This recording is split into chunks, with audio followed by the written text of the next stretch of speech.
You must attend to the commencement of this story, for when we get to the end, we shall know more than we do now about a very wicked hobgoblin.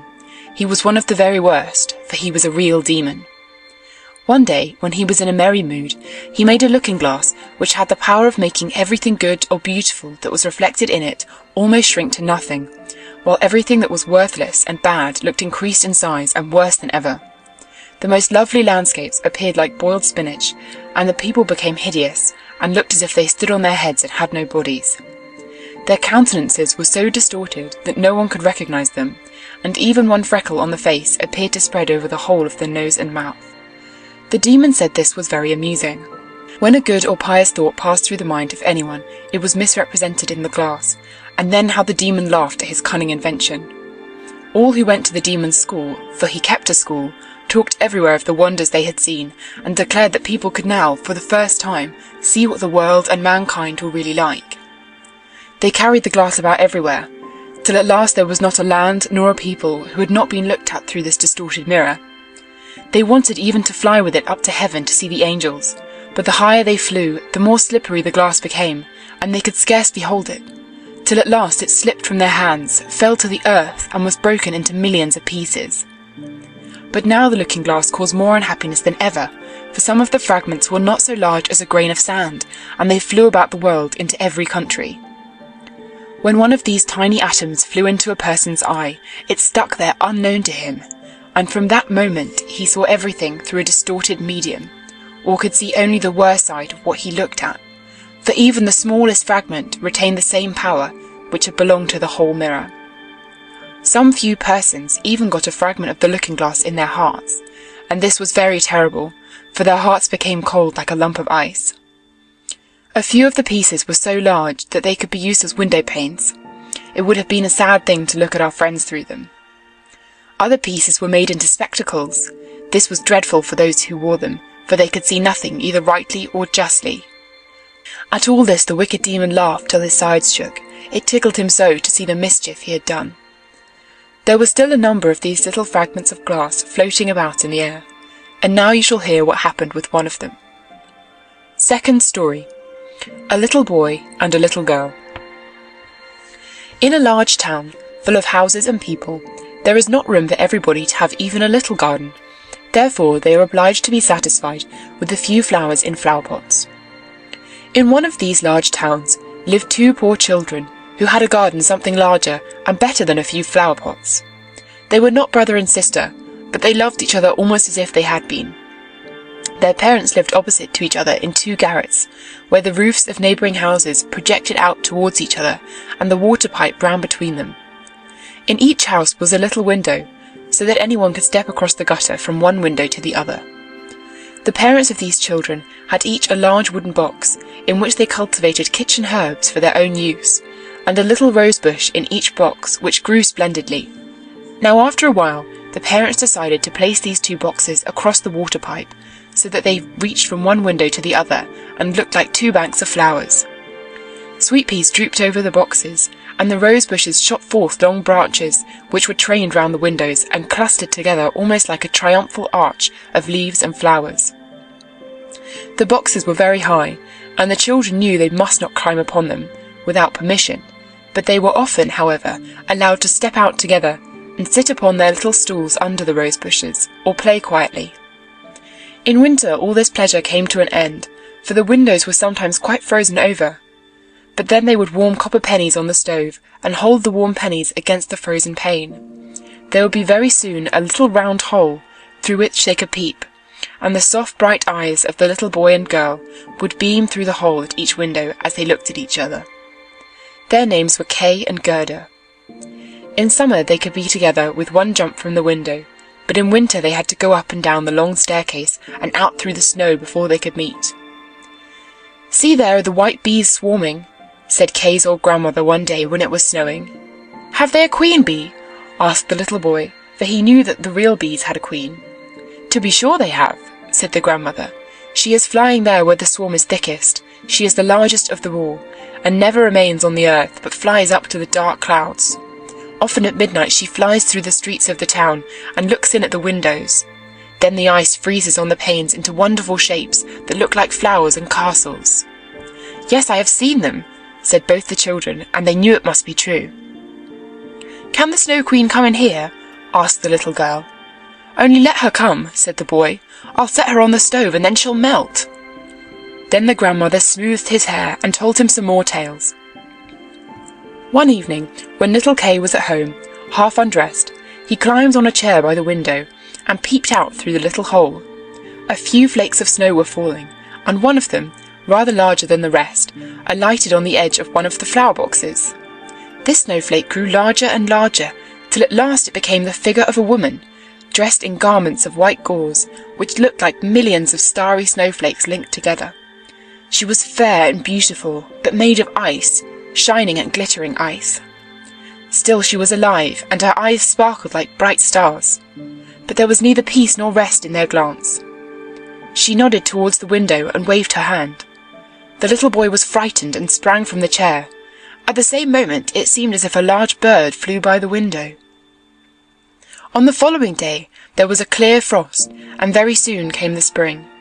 The sun shone. The young green leaves burst forth. The swallows built their nests. Windows were opened, and the children sat once more in the garden on the roof, high above all the other rooms. How beautiful the roses blossomed this summer! The little girl had learnt a hymn in which roses were spoken of, and then she thought of their own roses, and she sang the hymn to the little boy, and he sang too. Roses bloom and cease to be, but we shall the Christ child see. Then the little ones held each other by the hand, and kissed the roses, and looked at the bright sunshine, and spoke to it as if the Christ child were there. Those were splendid summer days. How beautiful and fresh it was out among the rose bushes, which seemed as if they would never leave off blooming. One day Kay and Gerda sat looking at a book full of pictures of animals and birds, and then just as the clock in the church tower struck 12, Kay said, "Oh, something has struck my heart," and soon after, "There is something in my eye." The little girl put her arm round his neck and looked into his eye, but she could see nothing. "I think it is gone," he said. But it was not gone. It was one of those bits of the looking-glass, that magic mirror of which we have spoken, the ugly glass which made everything great and good appear small and ugly, while all that was wicked and bad became more visible, and every little fault could be plainly seen. Poor little Kay had also received a small grain in his heart, which very quickly turned to a lump of ice. He felt no more pain, but the glass was there still. "Why do you cry?" said he at last. "It makes you look ugly. There is nothing the matter with me. Oh, see," he cried suddenly, "that rose is worm-eaten, and this one is quite crooked. After all, they are ugly roses, just like the box in which they stand." And then he kicked the boxes with his foot and pulled off the 2 roses. "Kay, what are you doing?" cried the little girl. And then, when he saw how frightened she was, he tore off another rose and jumped through his own window, away from little Gerda. When she afterwards brought out the picture book, he said it was only fit for babies in long clothes.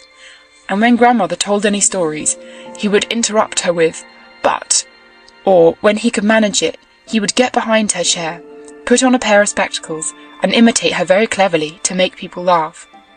By and by, he began to mimic the speech and gait of persons in the street. All that was peculiar or disagreeable in a person he would imitate directly, and people said, "That boy will be very clever. He has a remarkable genius." But it was the piece of glass in his eye and the coldness in his heart that made him act like this. He would even tease little Gerda, who loved him with all her heart. His games, too, were quite different. They were not so childish. One winter's day, when it snowed, he brought out a burning glass.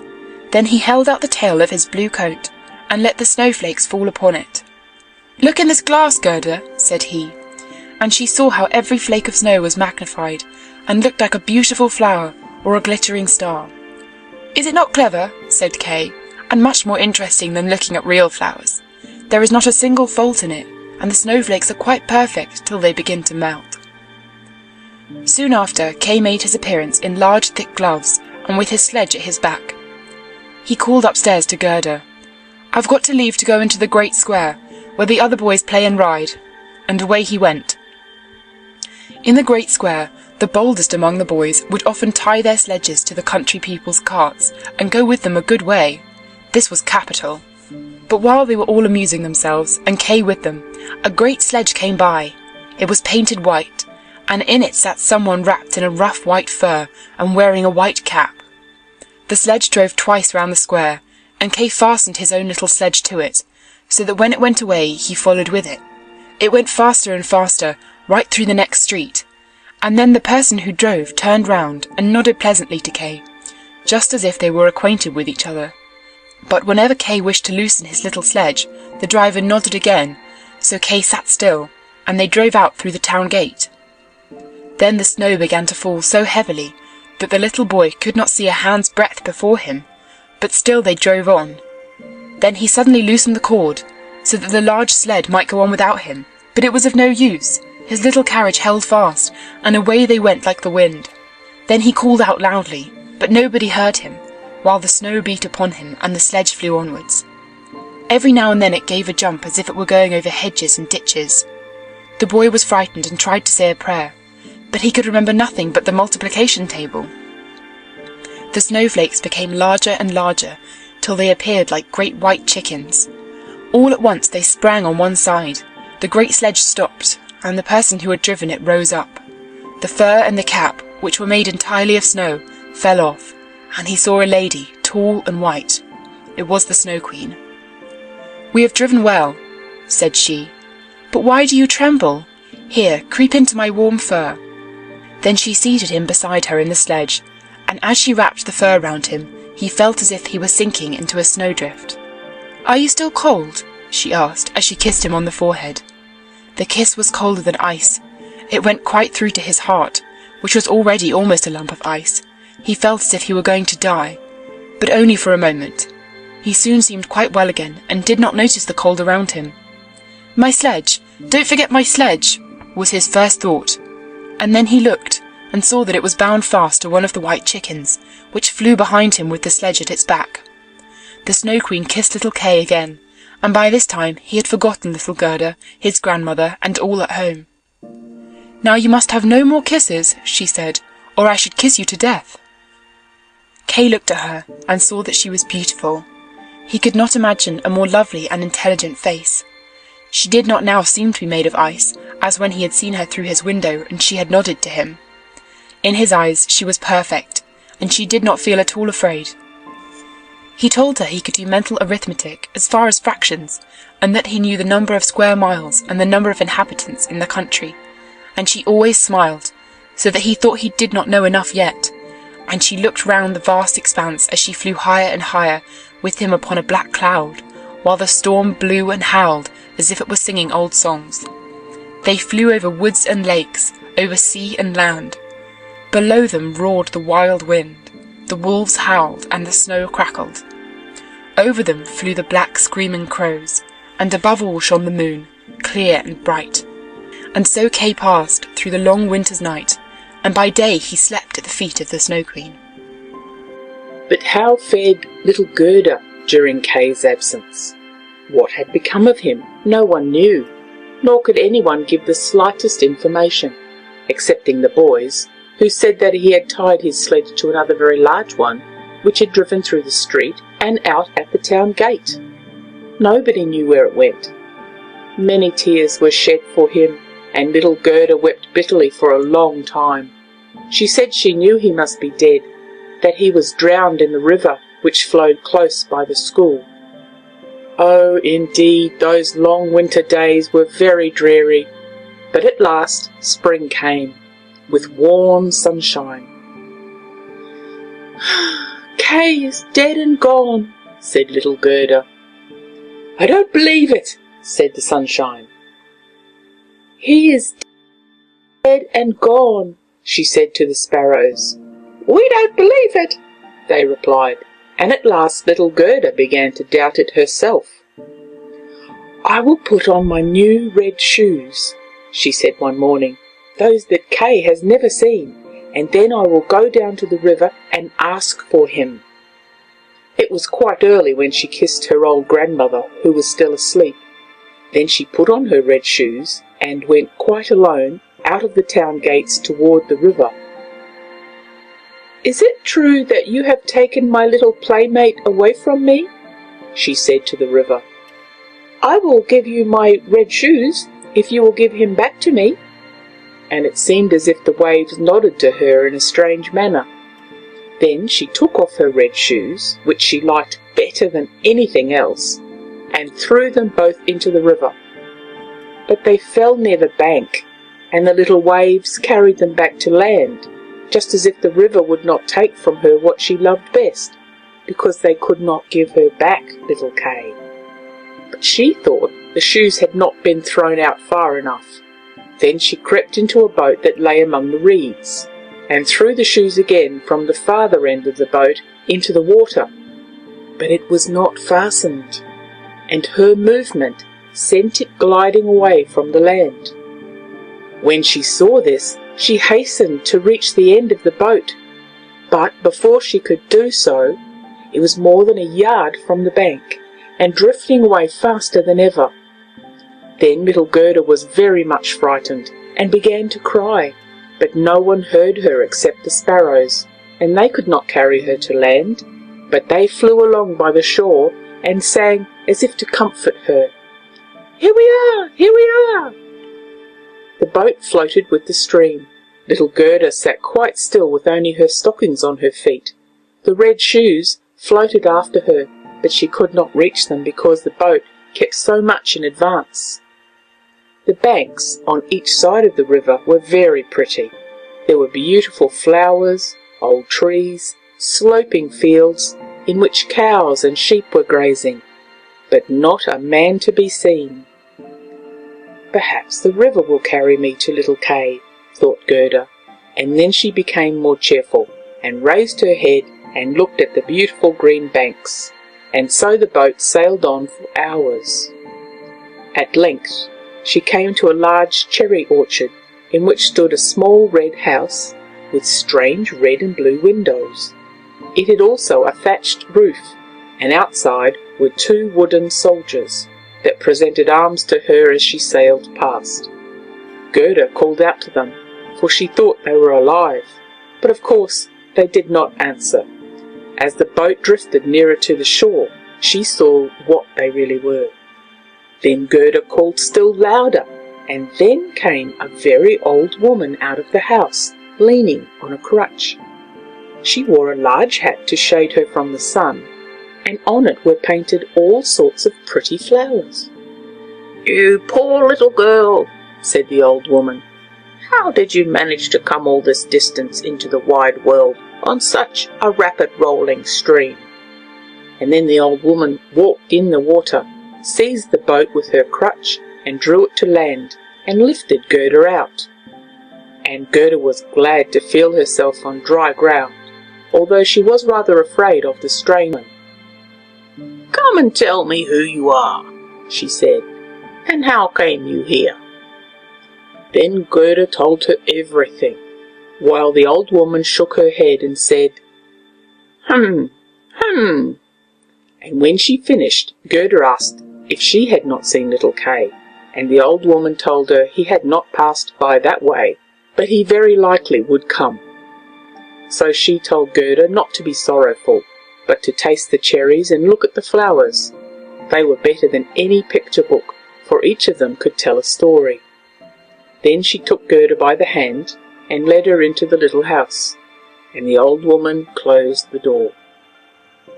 The windows were very high, and as the panes were red, blue, and yellow, the daylight shone through them in all sorts of singular colours. On the table stood beautiful cherries, and Gerda had permission to eat as many as she would. While she was eating them, the old woman combed out her long flowing ringlets with a golden comb, and the glossy curls hung down on each side of the little round pleasant face, which looked fresh and blooming as a rose. "I have long been wishing for a dear little maiden like you," said the old woman, "and now you must stay with me and see how happily we shall live together."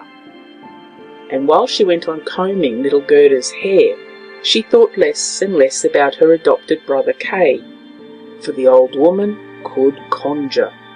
Although she was not a wicked witch, she conjured only a little for her own amusement, and now because she wanted to keep Gerda. Therefore, she went into the garden and stretched out her crutch towards all the rose trees, beautiful though they were, and they immediately sunk into the dark earth, so that no one could tell where they had once stood. The old woman was afraid that if little Gerda saw roses, she would think about those at home, and then remember little Kay and run away. Then she took Gerda into the flower garden. How fragrant and beautiful it was! Every flower that could be thought of for every season of the year was here in full bloom. No picture book could have more beautiful colours. Gerda jumped for joy and played till the sun went down behind the tall cherry trees. Then she slept in an elegant bed with red silk pillows, embroidered with coloured violets, and then she dreamed as pleasantly as a queen on her wedding day. The next day, and for many days after, Gerda played with the flowers in the warm sunshine. She knew every flower, and yet, although there were so many of them, it seemed as if one were missing. But which it was she could not tell. One day, however, as she sat looking at the old woman's hat with the painted flowers on it, she saw the prettiest of them all was a rose. The old woman had forgotten to take it from her hat when she made all the roses sink into the earth.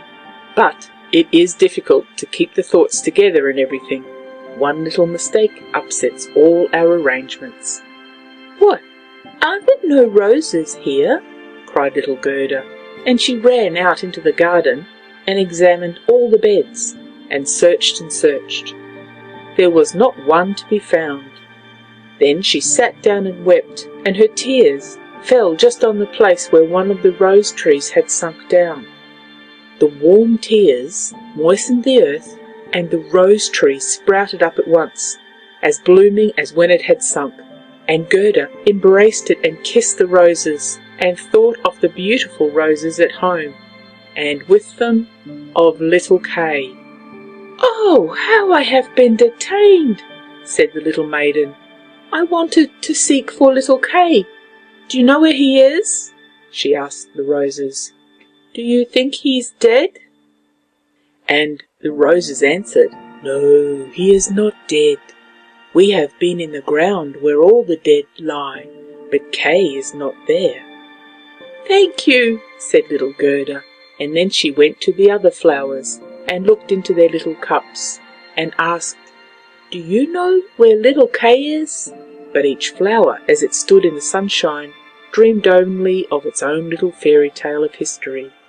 Not one knew anything of Kay. Gerda heard many stories from the flowers, as she asked them one after another about him. "And what?" said the tiger lily. "Hark! Do you hear the drum? Turn, turn! There are only two notes, always turn, turn. Listen to the woman's song of mourning. Hear the cry of the priest. In her long red robe stands the Hindu widow by the funeral pile. The flames rise around her as she places herself on the dead body of her husband. But the Hindu woman is thinking of the living one in that circle, of him, her son, who lighted those flames. Those shining eyes trouble her heart more painfully than the flames which will soon consume her body to ashes. Can the fire of the heart be extinguished in the flames of the funeral pile?" "I don't understand that at all," said little Gerda. "That is my story," said the tiger lily. "What says the convolvulus?" "Near yonder narrow road lies an old knight's castle. Thick ivy creeps over the old ruined walls, leaf over leaf, even to the balcony in which stands a beautiful maiden. She bends over the balustrades and looks up the road. No rose on its stem is fresher than she. No apple blossom, wafted by the wind, floats more lightly than she moves. Her rich silk rustles as she bends over and exclaims, 'Will he not come?'" "Is it Kay, you mean?" asked Gerda. I am only speaking of a story of my dream, replied the flower. What said the little snowdrop? Between two trees a rope is hanging. There is a piece of board upon it. It is a swing. Two pretty little girls, in dresses white as snow, and with long green ribbons fluttering from their hats, are sitting upon it swinging. Their brother, who is taller than they are, stands in the swing. He has one arm round the rope to steady himself. In one hand he holds a little bowl, and in the other a clay pipe. He is blowing bubbles.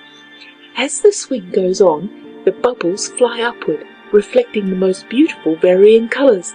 The last still hangs from the bowl of the pipe and sways in the wind. On goes the swing, and then a little black dog comes running up. He's almost as light as the bubble, and he raises himself on his hind legs and wants to be taken into the swing, but it does not stop, and the dog falls. Then he barks and gets angry. The children stoop towards him, and the bubble bursts. A swinging plank, a light, sparkling foam picture. That's my story. It may be all very pretty, what you are telling me, said little Gerda, but you speak so mournfully, and you do not mention little Kay at all. What do the hyacinths say? There are 3 beautiful sisters, fair and delicate. The dress of one was red, of the second blue, and of the third pure white. Hand in hand they danced in the bright moonlight by the calm lake. But they were human beings, not fairy elves. The sweet fragrance attracted them, and they disappeared in the wood. Here the fragrance became stronger. 3 coffins, in which lay the 3 beautiful maidens, glided from the thickest part of the forest across the lake. The fireflies flew lightly over them, like little floating torches. Do the dancing maidens sleep, or are they dead?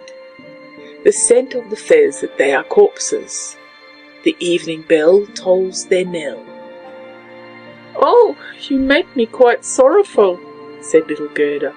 Your perfume is so strong, you make me think of the dead maidens.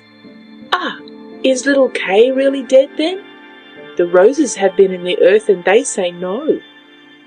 Cling, clang, tolled the hyacinth bells. We are not tolling for little Kay. We do not know him.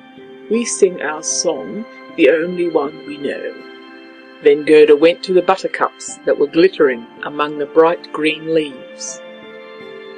You are little bright suns, said Gerda. Tell me if you know where I can find my playfellow. And the buttercups sparkled gaily and looked at Gerda. What song could the buttercups sing? It was not about Kay. The bright warm sun shone on a little court on the first warm day of spring. His bright beams rested on the white walls of the neighbouring house, and close by bloomed the first yellow of the season, glittering like gold in the sun's warm ray.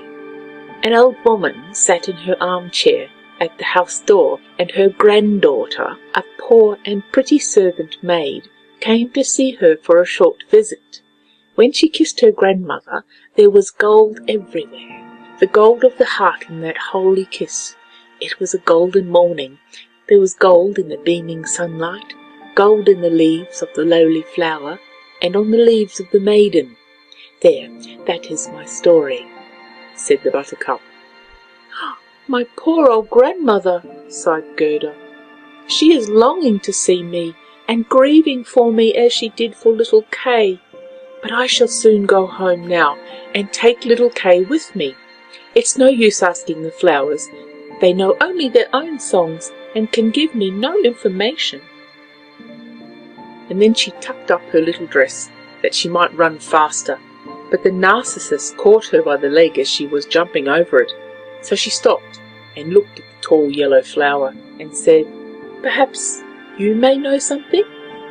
Then she stooped down quite close to the flower and listened. And what did it say? I can see myself, said the narcissus. Oh, how sweet is my perfume! Up in a little room With a bow window stands a little dancing girl, half undressed. She stands sometimes on one leg and sometimes on both, and looks as if she would tread the whole world under her feet. She's nothing but a delusion. She is pouring water out of a teapot on a piece of stuff which she holds in her hand. It is her bodice. Cleanliness is a good thing, she says. Her white dress hangs on a peg. It has also been washed in the teapot and dried on the roof. She puts it on and ties a saffron-coloured handkerchief round her neck, which makes the dress look whiter. See how she stretches out her leg as if she was showing off on a stem. I can see myself, I can see myself. What do I care for all that? Said Gerda. You need not tell me such stuff. And then she ran to the other end of the garden. The door was fastened, but she pressed against the rusty latch, and it gave way. The door sprang open, and little Gerda ran out with bare feet into the wide world. She looked back 3 times, but no one seemed to be following her. At last she could run no longer, so she sat down to rest on a great stone, and when she looked around, she saw that the summer was over, and autumn very far advanced. She had known nothing of this in the beautiful garden, where the sun shone and the flowers grew all the year round. "Oh, how I have wasted my time!" said little Gerda. "It is autumn. I must not rest any longer." And she rose up to go on. But her little feet were wounded and sore, and everything around her looked so cold and bleak. The long willow leaves were quite yellow. The dewdrops fell like water. Leaf after leaf dropped from the tree. The sloe-thorn alone still bore fruit, but the sloes were sour and set the teeth on edge. Oh, how dark and weary the whole world appeared! Gerda was obliged to rest again, and just opposite the place where she sat, she saw a great crow come hopping across the snow toward her. He stood looking at her for some time, and then he wagged his head and said, "Caw, caw, good day, good day." He pronounced the words as plainly as he could, because he meant to be kind to the little girl, and then he asked her where she was going all alone in the wide world. The word alone Gerda understood very well, and knew how much it expressed. So then she told the crow the whole story of her life and adventures, and asked him if he had seen little Kay. The crow nodded his head very gravely, and said, "Perhaps I have. It may be." "No, do you think you have?" cried the little Gerda, and she kissed the crow and hugged him almost to death with joy. "Gently, gently," said the crow. "I believe I know. I think it may be little Kay, but he has certainly forgotten you by this time for the princess." "Does he live with a princess?" asked Gerda. "Yes, listen," replied the crow. "But it is so difficult to speak your language. If you understand the crow's language, then I can explain it better." Footnote: Children have a kind of a language, or gibberish, which is sometimes called crow's language. It is formed by adding letters or syllables to every word. End of footnote. "Do you?" "No, I've never learned it," said Gerda, "but my grandmother understands it and used to speak it to me. I wish I had learned it." "Does not matter," answered the crow. "I will explain as well as I can, although it will be very badly done." And he told her what he had heard. "In this kingdom, where we are now," he said, "there lives a princess who is so wonderfully clever that she has read all the newspapers in the world, and forgotten them too, although she is so clever. A short time ago, as she was sitting on her throne, which people say is not such an agreeable seat as is often supposed, she began to sing a song which commences in these words, 'Why should I not be married?'" "Why not indeed?" said she, and so she determined to marry if she could find a husband who knew what to say when he was spoken to, and not one who could look only grand, for that was so tiresome. Then she assembled all her court ladies together at the beat of the drum, and when they heard of her intentions, they were very much pleased. "We are so glad to hear it," said they. "We were talking about it ourselves the other day." "You may believe that every word I tell you is true," said the Crow, "for I have a tame sweetheart who goes freely about the palace, and she told me all of this." Of course his sweetheart was a crow, for birds of a feather flock together, and one crow always chooses another crow.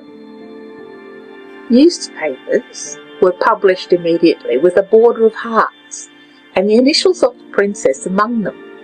They gave notice that every young man who was handsome was free to visit the castle and speak with the princess, and those who could reply loud enough to be heard when spoken to were to make themselves quite at home at the palace, but the one who spoke best would be chosen as husband for the princess.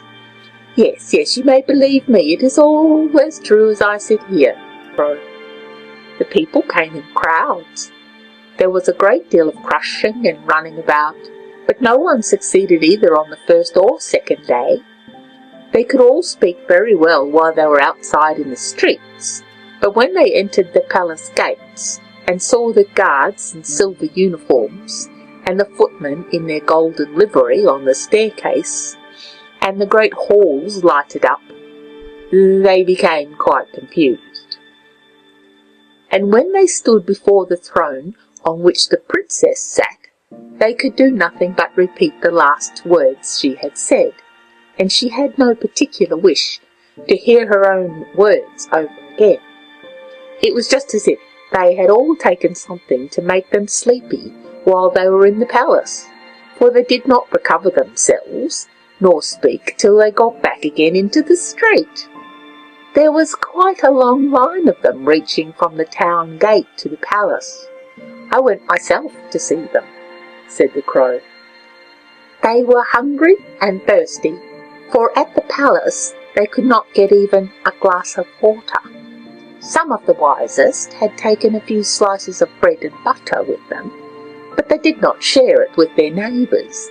They thought if they went in to the princess looking hungry, there would be a better chance for themselves. "But Kay, tell me about little Kay," said Gerda. "Was he amongst the crowd?" "Stop a bit, we're just coming to him.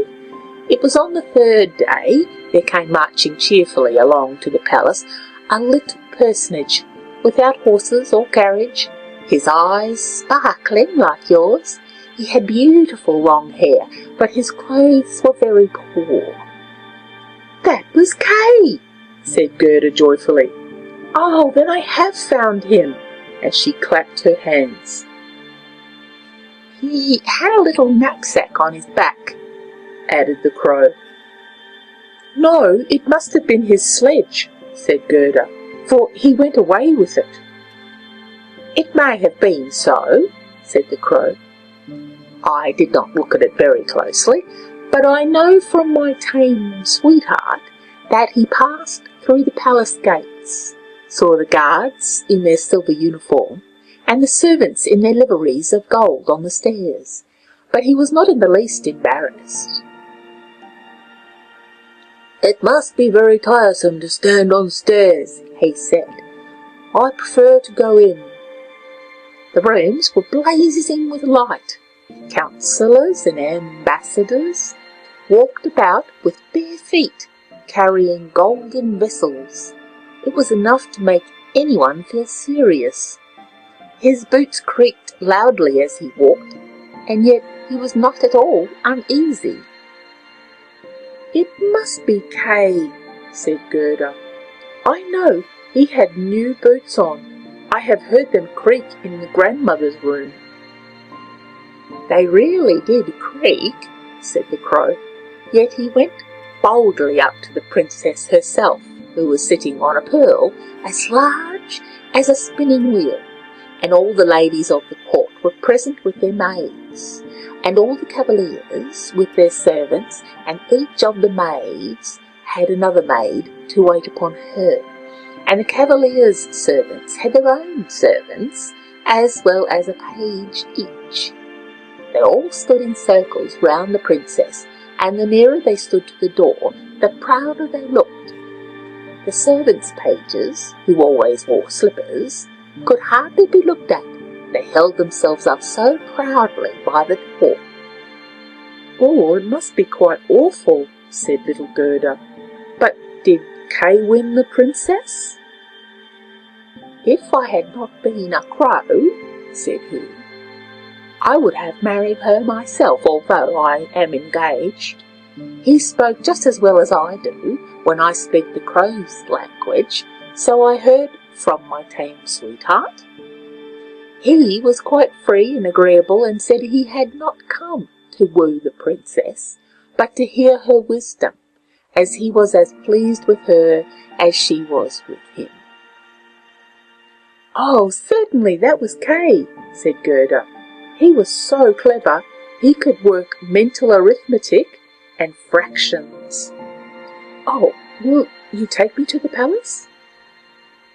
"It's very easy to ask that," replied the crow, "but how are we to manage it? However, I will speak about it to my tame sweetheart and ask her advice. For I must tell you it will be very difficult to gain permission for a little girl like you to enter the palace." "Oh yes, but I shall gain permission easily," said Gerda, "for when Kay hears that I am here, he will come out and fetch me in immediately." "Wait for me here by the palings," said the crow, wagging his head as he flew away. It was late in the evening before the crow returned. "Caw, caw," he said. "She sends you greeting, and here is a little roll which she took from the kitchen for you. There is plenty of bread there, and she thinks you must be hungry. It's not possible for you to enter the palace by the front entrance. The guards in silver uniform and the servants in gold livery would not allow it. But do not cry, we will manage to get you in. My sweetheart knows a little back staircase which leads to the sleeping apartments, and she knows where to find the key." Then they went into the garden, through the great avenue, where the leaves were falling one after the other, and they could see the light in the palace being put out in the same manner. And the crow led little Gerda to the back door, which stood ajar. Oh, how little Gerda's heart beat with anxiety and longing! It was just as if she were going to do something wrong, and yet she only wanted to know where little Kay was. "It must be he," she thought, "with those clear eyes and that long hair." She could fancy she saw him smiling at her as he used to at home, when they sat among the roses. He would certainly be glad to see her, and to hear what a long distance she had come for his sake, and to know how sorry they had been at home because he did not come back. Oh, what joy and yet fear she felt! They were now on the stairs, and in a little closet at the top a lamp was burning. In the middle of the floor stood the tame crow, turning her head from side to side and gazing at Gerda, who curtsied as her grandmother had taught her to do. "My betrothed has spoken very highly of you, my little lady," said the tame crow. "Your life history, writer, as it may be called, is very touching. If you will take the lamp, I will walk before you. We will go straight along this way, then we shall meet no one." "It seems to me as if somebody were behind us," said Gerda, as something rushed by her like a shadow on the wall, and then horses with flying manes and thin legs, hunters, ladies and gentlemen on horseback, glided by her like shadows on the wall.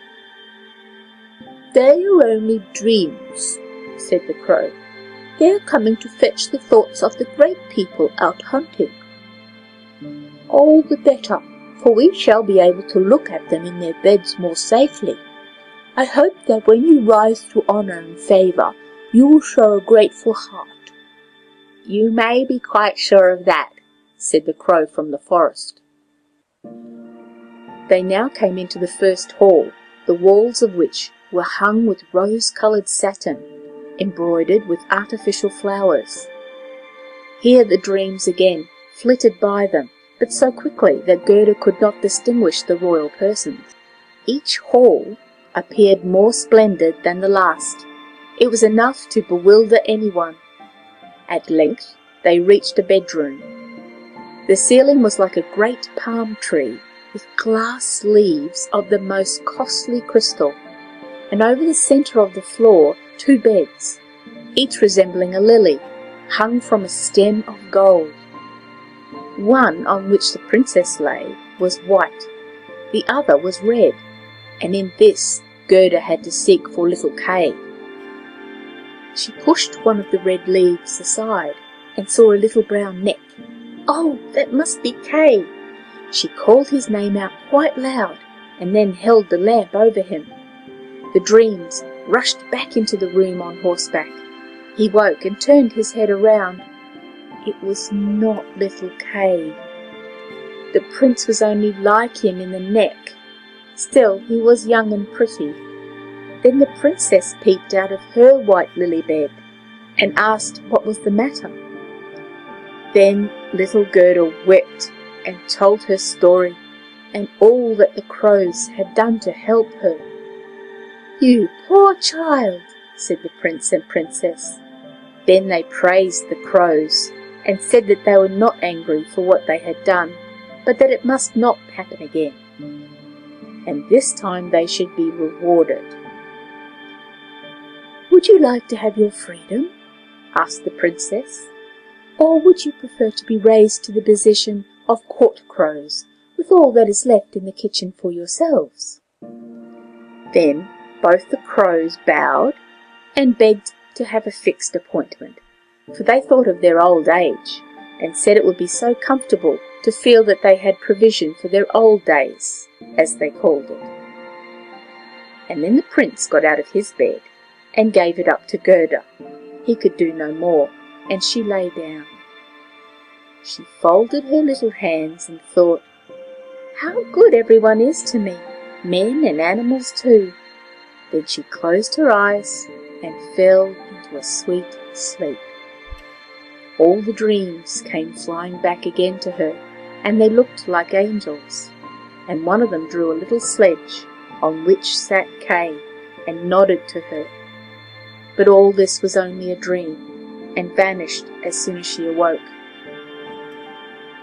The following day she was dressed from head to foot in silk and velvet, and they invited her to stay at the palace for a few days and enjoy herself. But she only begged for a pair of boots and a little carriage and a horse to draw it, so that she might go into the wide world to seek for Kay. And she obtained not only boots, but also a muff, and she was neatly dressed, and when she was ready to go, there at the door she found a coach made of pure gold, with the coat of arms of the prince and princess shining upon it like a star, and the coachman, footman, and outriders all wearing gold crowns on their heads. The prince and princess themselves helped her into the coach, and wished her success. The forest crow, who was now married, accompanied her for the first 3 miles. He sat by Gerda's side, as he could not bear riding backwards. The tame crow stood in the doorway flapping her wings. She could not go with them, because she had been suffering from headache ever since the new appointment, no doubt from eating too much. The coach was well stored with sweet cakes, and under the seat were fruit and gingerbread nuts. "Farewell, farewell!"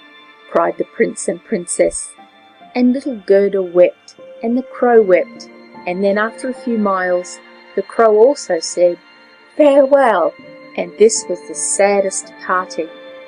However, he flew to a tree and stood flapping his black wings as long as he could see the coach, which glittered in the bright sunshine. The coach drove on through a thick forest, where it lighted up the way like a torch, and dazzled the eyes of some robbers who could not bear to let it pass them unmolested. "It is gold! It is gold!" cried they, rushing forward and seizing the horses.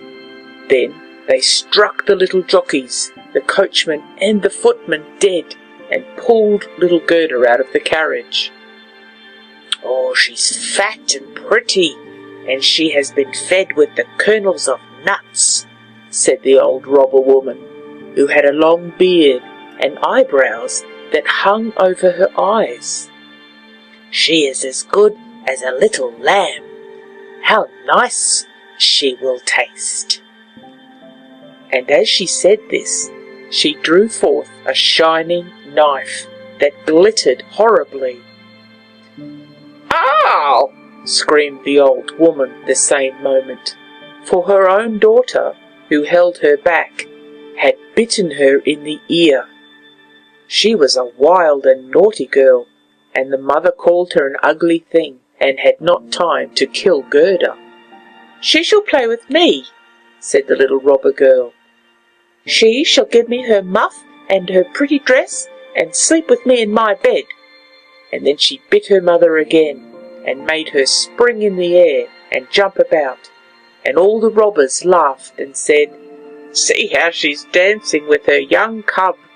"I will have a ride in the coach," said the little robber girl, and she would have her own way, for she was so self-willed and obstinate.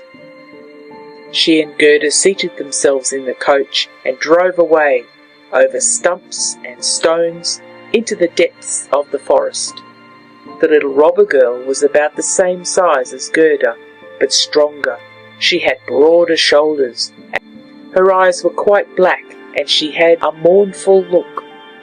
She clasped little Gerda round the waist and said, "They shall not kill you as long as you don't make us vexed with you. I suppose you are a princess?"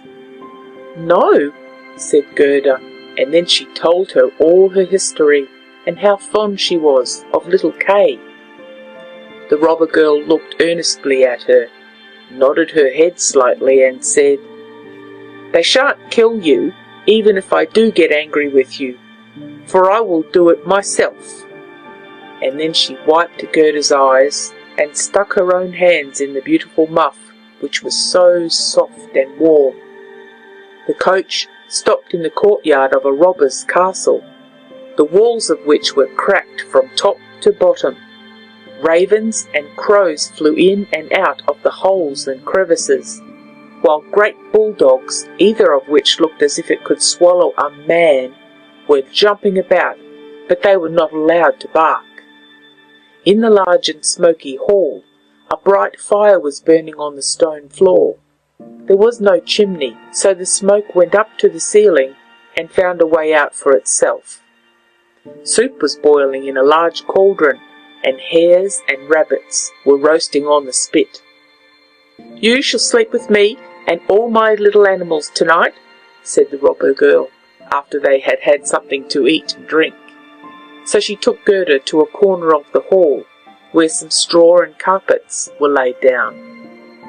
Above them, on laths and perches, were more than 100 pigeons, who all seemed to be asleep, although they moved slightly when the two little girls came near them. "These all belong to me," said the robber girl, and she seized the nearest to her, held it by the feet, and shook it till it flapped its wings. "Kiss it!" cried she, flapping it in Gerda's face. "There sit the wood pigeons," continued she, pointing to a number of laths and a cage, which had been fixed into the walls near one of the openings. "Both rascals would fall directly if they were not closely locked up. And here is my old sweetheart, Bar," and she dragged out a reindeer by the horn. He wore a bright copper ring round his neck and was tied up. We are obliged to hold him tight too, or else he would run away from us also. I tickle his neck every evening with my sharp knife, which frightens him very much." And then the robber girl drew a long knife from a chink in the wall, and let it slide gently over the reindeer's neck. The poor animal began to kick, and the little robber girl laughed and pulled down Gerda into the bed with her. "Will you have that knife with you while you are asleep?" asked Gerda, looking at it in great fright. "I always sleep with the knife by me," said the robber girl. "No one knows what may happen. But now tell me all about little Kay, and why you went out into the world." Then Gerda repeated her story over again, while the wood pigeons in the cage over her cooed, and the other pigeons slept. The little robber girl put one arm across Gerda's neck, and held the knife in the other, but was soon fast asleep and snoring. But Gerda could not close her eyes at all. She knew not whether she was to live or die. The robbers sat round the fire singing and drinking, and the old woman stumbled about. It was a terrible sight for a little girl to witness. Then the wood pigeons said, "Coo, coo, we have seen little Kay. A white fowl carried his sledge, and he sat in the carriage of the Snow Queen, which drove through the wood while we were lying in our nest. She blew upon us, and all the young ones died, excepting us two. Coo, coo." What are you saying up there?" cried Gerda. "Where was the Snow Queen going? Do you know anything about it?" "She was most likely travelling to Lapland, where there is always snow and ice. Ask the reindeer that is fastened up there with a rope." "Yes, there is always snow and ice," said the reindeer. "and it is a glorious place. You can leap and run about freely on the sparkling ice plains. The Snow Queen has her summer tent there, but her strong castle is at the North Pole, on an island called Spitsbergen." "Oh, Kay, little Kay," sighed Gerda. "Lie still," said the robber girl, "or I shall run my knife into your body." In the morning Gerda told her all that the wood pigeon had said, and the little robber girl looked quite serious and nodded her head, and said, "That is all talk, that is all talk. Do you know where Lapland is?" she asked the reindeer. "Who should know better than I do?" said the animal, while his eyes sparkled. "I was born and brought up there, and used to run about the snow-covered plains." "Now listen," said the robber girl. "All our men are gone away, only Mother is here, and here she will stay. But at noon she always drinks out of a great bottle, and afterwards sleeps for a little while, and then I'll do something for you." Then she jumped out of bed, clasped her mother round the neck, and pulled her by the beard, crying, "My own little nanny goat, good morning." Then her mother filliped her nose till it was quite red, yet she did it all for love.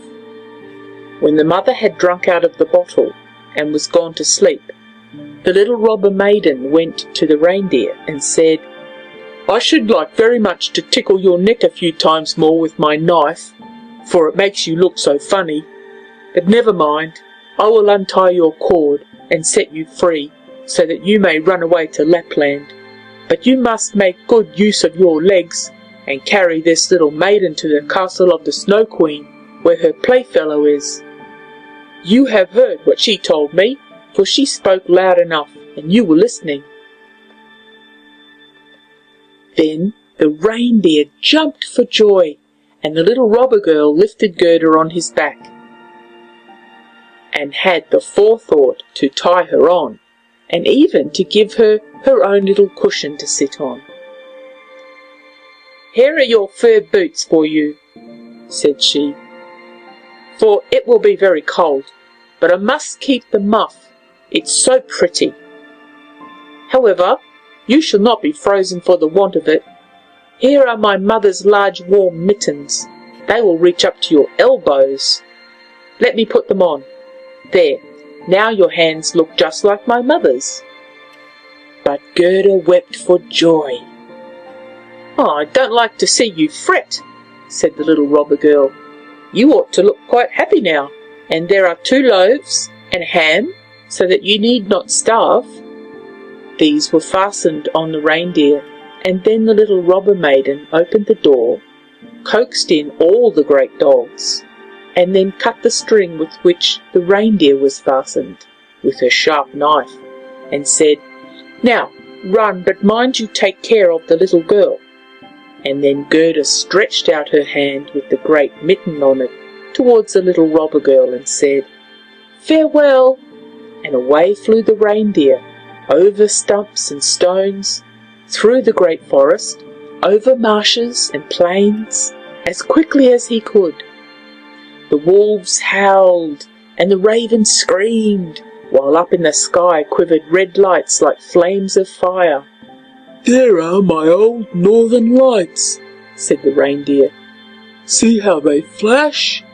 And he ran on day and night, still faster and faster, but the loaves and the ham were all eaten by the time they reached Lapland.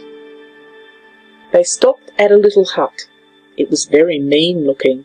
The roof sloped nearly down to the ground, and the door was so low that the family had to creep in on their hands and knees when they went in and out. There was no one at home but an old Lapland woman who was cooking fish by the light of a train oil lamp. The reindeer told her all about Gerda's story after having first told his own, which seemed to him the most important. But Gerda was so pinched with the cold that she could not speak. "Oh, you poor things," said the Lapland woman. "You have a long way to go yet. You must travel more than 100 miles farther to Finland. The Snow Queen lives there now, and she burns Bengal lights every evening. I will write a few words on a dried stockfish, for I have no paper, and you can take it from me to the Finland woman who lives there. She can give you better information than I can." So when Gerda was warmed and had taken something to eat and drink, the woman wrote a few words on the dried fish and told Gerda to take great care of it. Then she tied her again on the reindeer, and he set off at full speed. Flash, flash, went the beautiful northern lights in the air the whole night long. And at length they reached Finland, and knocked at the chimney of the Finland woman's hut, for it had no door above the ground. They crept in, but it was so terribly hot inside that the woman wore scarcely any clothes. She was small and very dirty looking. She loosened little Gerda's dress and took her boots and the mittens, or Gerda would have been unable to bear the heat. And then she placed a piece of ice on the reindeer's head and read what was written on the dried fish. After she had read it 3 times, she knew it by heart. So she popped the fish into the soup saucepan, as she knew it was good to eat, and she never wasted anything. The reindeer told his own story first, and then little Gerda's, and the Finlander twinkled with her clever eyes, but she said nothing. "You are so clever," said the reindeer. "I know you can tie all the winds of the world with a piece of twine. If a sailor unties 1 knot, he has a fair wind. When he unties the 2nd, it blows hard, but if the 3rd and 4th are loosened, then comes a storm which will root up whole forests. cannot you give this little maiden something which will make her as strong as 12 men to overcome the Snow Queen?" "Power of 12 men," said the Finland woman. "That would be of very little use." But she went to a shelf and took down and unrolled a large skin on which were inscribed wonderful characters, and she read till the perspiration ran down from her forehead. But the reindeer begged so hard for little Gerda, and Gerda looked at the Finland woman with such beseeching, tearful eyes, that her own eyes began to twinkle again. So she drew the reindeer into a corner and whispered to him, while she laid a fresh piece of ice on his head. "Little Kay is really with the Snow Queen, but he finds everything there so much to his taste and his liking that he believes it is the finest place in the world. But this is because he has a piece of broken glass in his heart, and a little piece of glass in his eye. These must be taken out, or he will never be a human being again, and the Snow Queen will retain her power over him." "But can you not give little Gerda something to help her to conquer this power?" "I can give her no greater power than she has already," said the woman. "Don't you see how strong that is? How men and animals are obliged to serve her, and how well she has got through the world, barefooted as she is. She cannot receive any power from me greater than she now has, which consists in her own purity and innocence of heart. If she cannot herself obtain access to the Snow Queen and remove the glass fragments from little Kay, we can do nothing to help her. 2 miles from here, the Snow Queen's garden begins. You can carry the little girl so far, and set her down by the large bush which stands in the snow, covered with red berries. Do not stay gossiping, but come back here as quickly as you can." Then the Finland woman lifted little Gerda upon the reindeer, and he ran away with her as quickly as he could. "Oh, I have forgotten my boots and my mittens," cried little Gerda as soon as she felt the cutting cold. But the reindeer dared not stop, so he ran on till he reached the bush with the red berries. Here he set Gerda down, and he kissed her, and the great bright tears trickled over the animal's cheeks. Then he left her and ran back as fast as he could. There stood poor Gerda, without shoes, without gloves, in the midst of a cold, dreary, ice-bound Finland. She ran forwards as quickly as she could, when a whole regiment of snowflakes came round her. They did not, however, fall from the sky, which was quite clear and glittering with the northern lights. The snowflakes ran along the ground, and the nearer they came to her, the larger they appeared.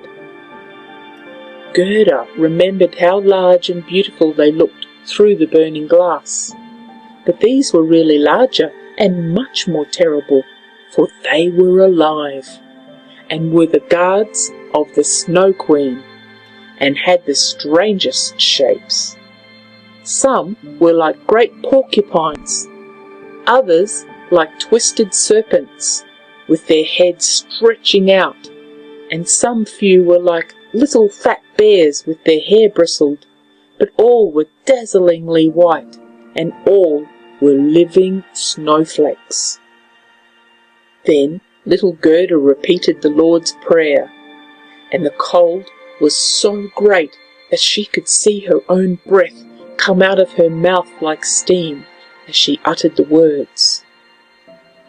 The steam appeared to increase as she continued her prayer, till it took the shape of little angels who grew larger the moment they touched the earth. They all wore helmets on their heads and carried spears and shields. Their number continued to increase more and more, and by the time Gerda had finished her prayers, a whole legion stood around her. They thrust their spears into the terrible snowflakes, so that they shivered into 100 pieces, and little Gerda could go forward with courage and safety. The angels stroked her hands and feet so that she felt the cold less, and she hastened on to the Snow Queen's castle. But now we must see what Kay is doing. In truth, he thought not of little Gerda, and never supposed she could be standing in the front of the palace. Of the palace of the Snow Queen, and what happened there at last. The walls of the palace were formed of drifted snow, and the windows and doors of the cutting winds. There were more than 100 rooms in it, all as if they had been formed with snow blown together. The largest of them extended for several miles. They were all lighted up by the vivid light of the aurora, and they were so large and empty, so icy cold and glittering. There was no amusements here, not even a little bear's ball, where the storm might have been the music, and the bears could have danced on their hind legs and shown their good manners. There were no pleasant games of snapdragon or touch, or even a gossip over the tea table for the young lady foxes. Empty, vast, and cold were the halls of the Snow Queen. The flickering flame of the northern lights could be plainly seen, whether they rose high or low in the heavens, from every part of the castle. In the midst of its empty, endless hall of snow was a frozen lake, broken on its surface into 1,000 forms. Each piece resembled another, from being in itself perfect as a work of art. And in the centre of this lake sat the Snow Queen when she was at home. She called the lake the Mirror of Reason, and said that it was the best, and indeed the only one in the world. Little Kay was quite blue with cold, indeed almost black, but he did not feel it, for the Snow Queen had kissed away the icy shiverings, and his heart was already a lump of ice. He dragged some sharp, flat pieces of ice to and fro, and placed them together in all kinds of positions, as if he wished to make something out of them, just as we try to form various figures with the little tablets of wood which we call a Chinese puzzle. Kay's fingers were very artistic. It was the icy game of reason at which he played, and in his eyes the figures were very remarkable and of the highest importance. This opinion was owing to the piece of glass still sticking in his eye. He composed many complete figures, forming different words, but there was one word he could never manage to form, although he wished it very much. It was the word eternity. The Snow Queen had said to him, "When you can find out this, you shall be your own master, and I will give you the whole world and a new pair of skates." But he could not accomplish it. "Now I must hasten away to warmer countries," said the Snow Queen. "I will go and look into the black craters of the tops of the burning mountains, Etna and Vesuvius, as they are called. I shall make them look white, which will be good for them, and for the lemons and the grapes." And away flew the Snow Queen, leaving little Kay quite alone in the great hall, which was so many miles in length.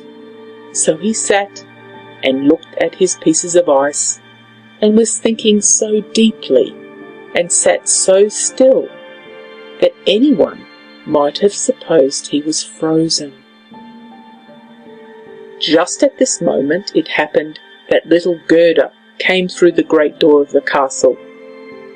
Cutting winds were raging around her, but she offered up a prayer, and the winds sank down as if they were going to sleep, and she went on till she came to the large empty hall, and caught sight of Kay.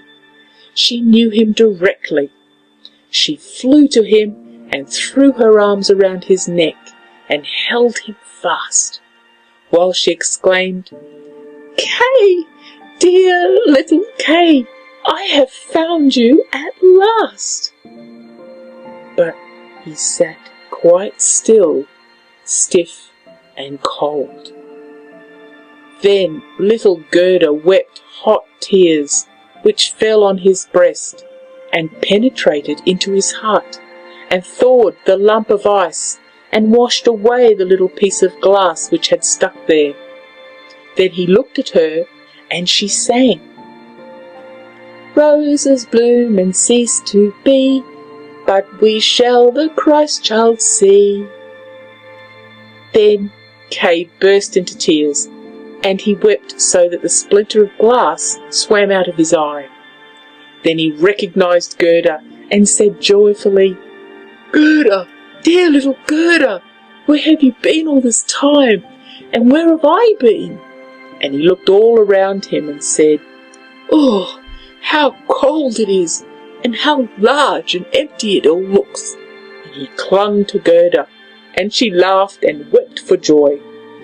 It was so pleasing to see them that the pieces of ice even danced about, and when they were tired and went to lie down, they formed themselves into the letters of the word which the Snow Queen had said he must find out before he could be his own master, and have the whole world, and a pair of new skates. Then Gerda kissed his cheeks, and they became blooming, and she kissed his eyes, and they shone like her own. She kissed his hands and feet, and then he became quite healthy and cheerful. The Snow Queen might have come home now when she pleased, for there stood his certainty of freedom, in the word she wanted, written in shining letters of ice. Then they took each other by the hand, and went forth from the great palace of ice. They spoke of the grandmother, and of the roses on the roof, and as they went on, the winds were at rest, and the sun burst forth.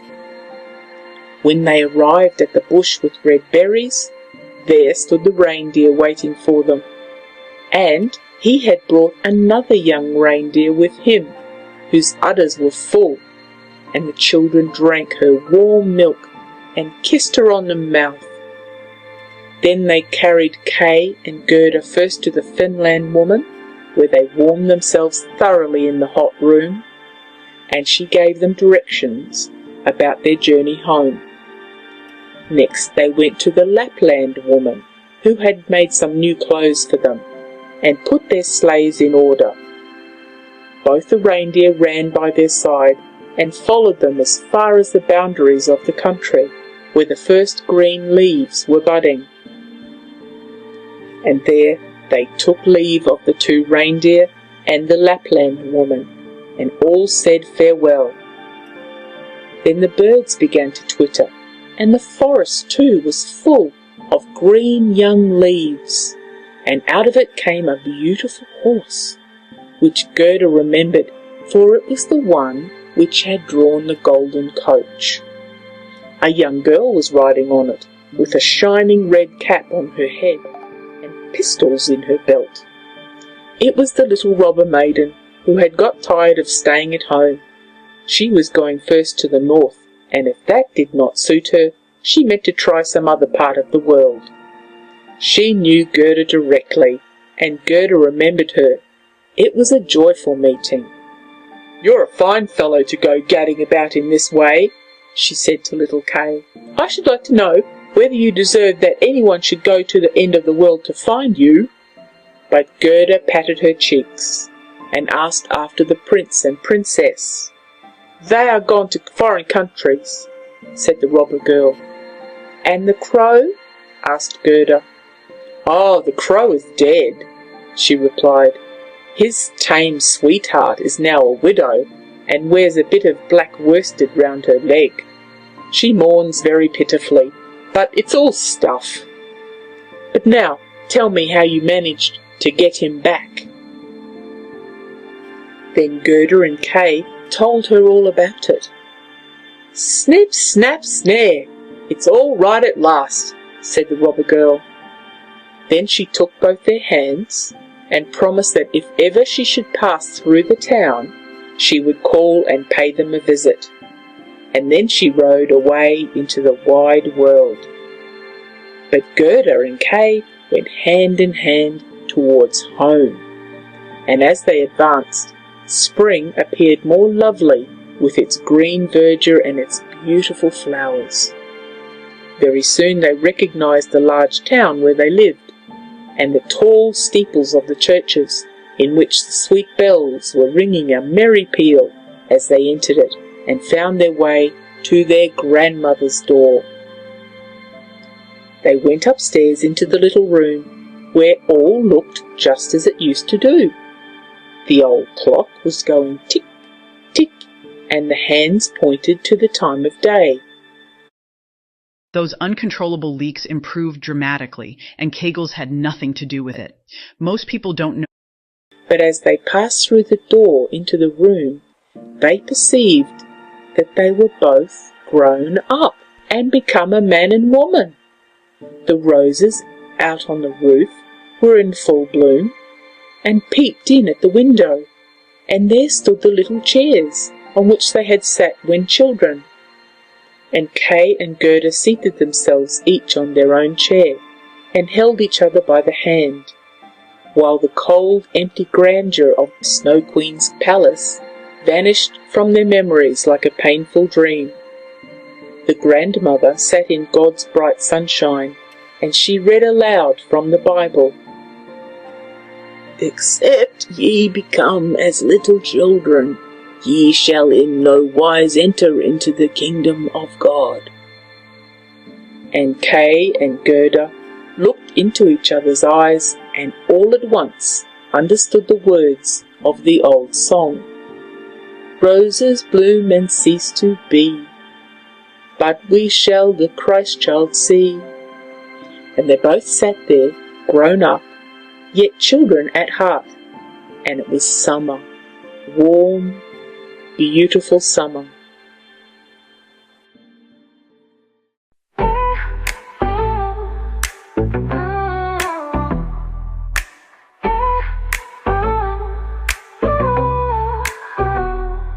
In the shadow of the snow they cry, two hearts stolen, taken away.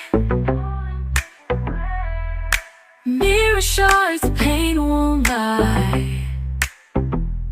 In the night their innocence lay. But love it fights through the pain, through the darkness breaks the chain. Gerda's tears are crimson rain, in the cold she seeks again. Snow Queen, you can't hold them down. In the frost flows deeper wound, through the terror they'll rebound, together breaking every bound. From the witch's garden grim to the Snow Queen's palace dim, Gerda's fight, she won't give in. Through the horror life begins. Little girl with fire is high inside, in the ice where shadows hide. Breaking free, no longer tied. In her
shadow of the snow they cry. Two hearts stolen, taken away. Mirror shards, the pain won't lie. In the night their innocence lay. But love, it fights through the pain. Through the darkness breaks the chain. Gerda's tears are crimson rain. In the cold she seeks again. Snow Queen, you can't hold them down. The false flows deeper wound. Through the terror they'll rebound. Together breaking every bone. She's guarding grim till the Snow Queen's palace dim. Gerda's fight, she won't give in. Through the horror love begins. Little girl with fire tied inside. In the ice where shadows hide. Breaking free, no longer tied. In her arms they collide. Snow Queen, you can't hold them down. In the frost flows deeper wound. Through the terror they'll rebound. Together breaking every bound. In the love fire inside. In the ice where shadows hide.